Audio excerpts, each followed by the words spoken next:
Assalamualaikum warahmatullahi wabarakatuh. Saya Ferny Nelson dengan NIM 122230076 dari kelas RB. Nah, di sini saya akan membahas apa itu investasi. Untuk pengertian investasi sendiri, investasi adalah bentuk penanaman aset atau dana perusahaan atau individu untuk jangka waktu tertentu dengan tujuan mencapai pengembalian yang lebih tinggi di masa depan. Nah, ini melibatkan penempatan dana pada suatu atau beberapa jenis aset selama periode tertentu dengan harapan mendapatkan imbal dan hasil di masa depan.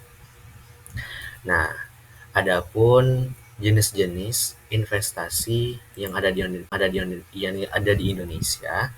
Nah, jenis-jenis investasi yang akan saya bacakan ini itu diawasi oleh Otoritas Jasa Keuangan atau OJK di Indonesia. Nah, itu yang pertama ada saham, berinvestasi dalam bentuk perusahaan. Nah, yang kedua reksadana, dana yang dikelola oleh manajer investasi dan investasi dalam berbagai instrumen. Nah, yang ketiga obligasi, yaitu surat utang yang diterbitkan oleh pemerintah atau perusahaan. Yang keempat sukuk, itu adalah obligasi syariah. Yang kelima exchange trade fund, yaitu dana yang diperdagangkan di bursa saham atau mengikuti indeks tertentu.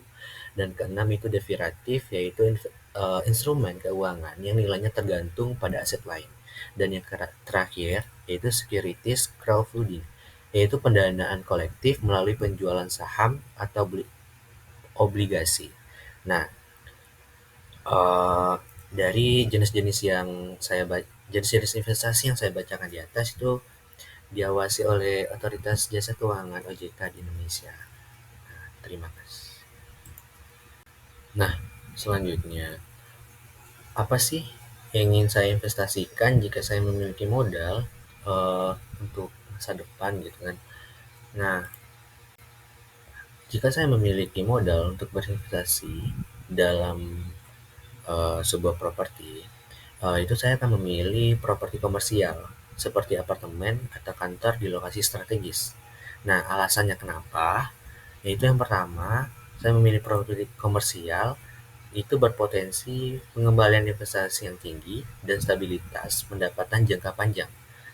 Sebagai contoh apartemen, nah itu misalnya sebuah apartemen yang berada di daerah perkotaan atau pusat bisnis yang berkembang itu memiliki permintaan yang terus meningkat karena pertumbuhan penduduk dan urbanisasi. Investasi dalam apartemen bisa memberikan penghasilan pasif melalui penyewaan yang stabil dan tingkat pengembalian yang menguntungkan. Nah, itu adalah investasi yang saya. Bagaimana dengan investasi Anda? Terima kasih. Assalamualaikum warahmatullahi wabarakatuh.